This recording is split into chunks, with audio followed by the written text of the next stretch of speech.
The restaurant smelled faintly of roses and fresh bread as Emma adjusted the strap of her beige dress and took a deep breath before walking in.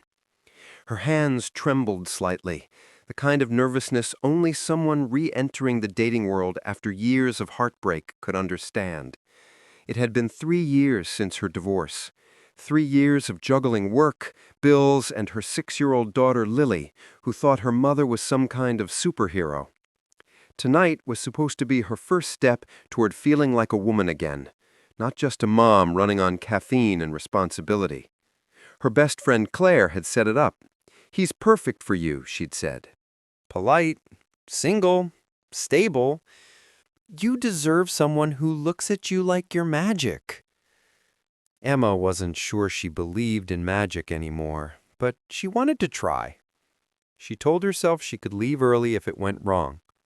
With shaky confidence, she gave her name to the hostess, who smiled and gestured toward a table near the window. Candlelight flickered between 2 glasses of wine already poured. He must be early, she thought. As she approached, she saw a man in a dark navy suit, sharp jawline, eyes the color of twilight. He looked up, and for a heartbeat their eyes locked. He smiled politely, maybe a bit surprised, but not unkind. "Hi," she said softly. "Sorry I'm late." The man nodded slightly, gesturing to the seat across from him. "Not at all. Please sit." His voice was deep, calm, the kind that could either command a room or soothe a storm. Emma exhaled and sat down, trying to steady herself. She talked nervously about traffic, about the restaurant, about how she almost didn't come. The man listened quietly, nodding, a faint amusement in his eyes. Finally, he leaned forward.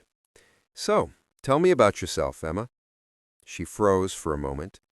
"How did you—" "The hostess mentioned your name," he interrupted smoothly.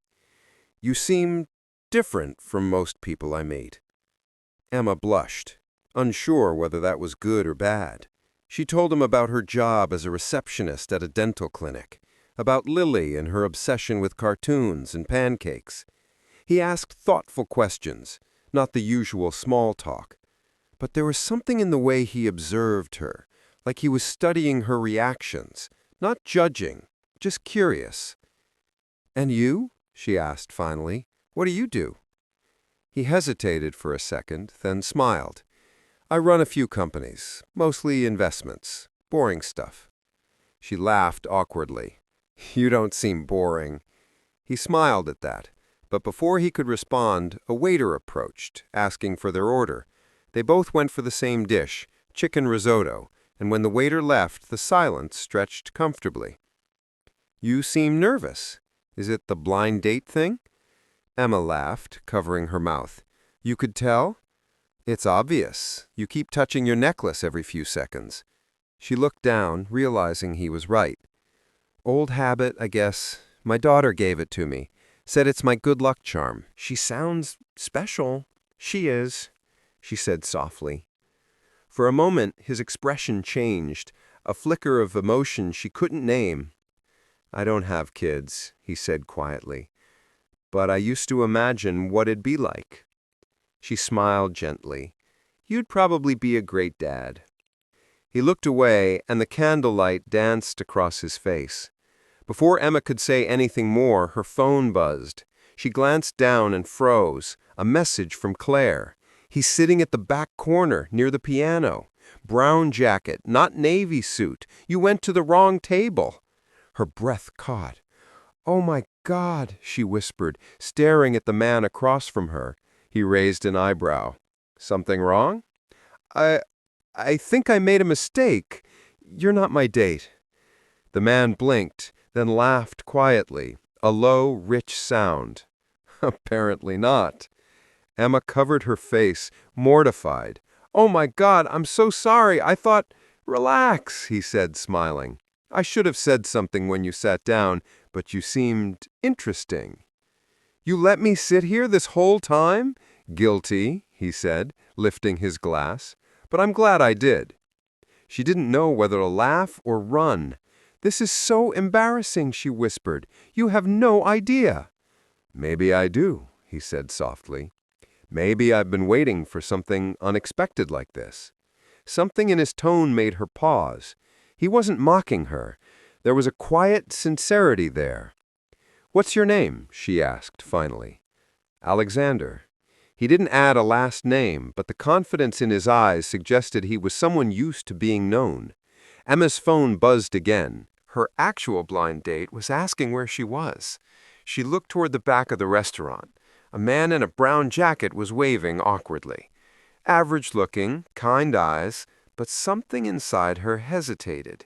She turned back to Alexander. "I should go," he said gently. "Don't let me stop you. But before you do, maybe fate got the tables mixed up for a reason." His words lingered as she walked away, heart pounding. The real date was fine. Nice, polite, utterly forgettable. She smiled through dinner, but her mind kept drifting to the man in the navy suit. When she left, she glanced toward his table. It was empty. The candle burned low. Days passed, but she couldn't shake him from her thoughts. Then, one afternoon, while rushing through the lobby at work, she heard a familiar voice. "Emma?" She turned. Alexander stood there, impeccably dressed, holding a file. "You work here?" She blinked, flustered. "Yes, I do. What are you doing here?" "Routine dental check," he said casually. "Small world."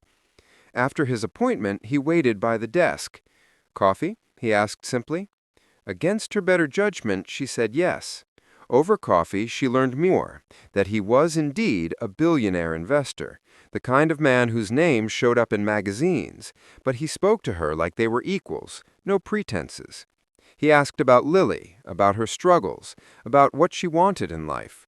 He didn't try to impress her, he just listened. Over weeks, coffee turned to dinners, dinners to laughter, laughter to something deeper. Emma tried to resist. Men like him didn't end up with women like her. But Alexander seemed determined to prove otherwise.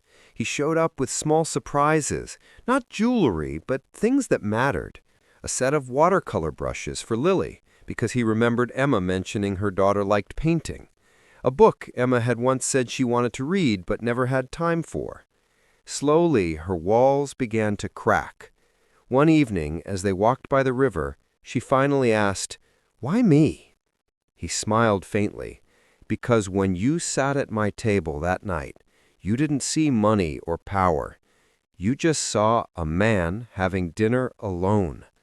And I haven't felt like just a man in a long time." Tears stung her eyes. He reached out, brushing a strand of hair from her face. "I don't care about your past, Emma. I care about your now." Months passed and their bond deepened. Lily adored him. He'd read bedtime stories to her when Emma worked late, showing a gentle side that melted every remaining doubt. Yet Emma feared the fairy tale couldn't last. She'd seen the tabloids, women on his arm, rumors, speculation. One night, unable to bear the anxiety, she confronted him. "Be honest with me.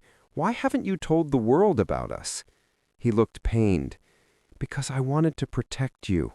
My world isn't kind, Emma. The moment people know, they'll dig into your life, your daughter's life." "So I'm your secret?" "No," he said firmly. "You're the part of my life I want to keep real." She turned away, torn between trust and fear. Days turned into silence. He didn't call. She tried to focus on work, on Lily, on breathing. Then one morning she opened her door to find an envelope on the mat. Inside was a key and a note. "Come if you still believe in what we had." She hesitated all day before driving to the address, a countryside villa, sunlight spilling over marble steps. Alexander stood waiting, dressed simply, no guards, no suits. "I sold the company," he said before she could speak. "All of it. I don't want that world anymore." "Why?" she whispered. "Because I realized money can buy silence, but not peace. You gave me peace." He stepped closer. I want a life where Lily's laughter is the loudest thing I hear. A life where I wake up next to you, not a stranger beside success." She covered her mouth, tears falling freely. "Are you serious?" "Dead serious," he said softly, "but only if you wanted to." Emma nodded, unable to speak. He pulled her into his arms, and for the first time in years, she felt safe.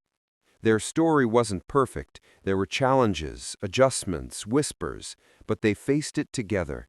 And every time someone asked how they met, Alexander would smile and say, "She sat at the wrong table, and I've been grateful for that mistake ever since."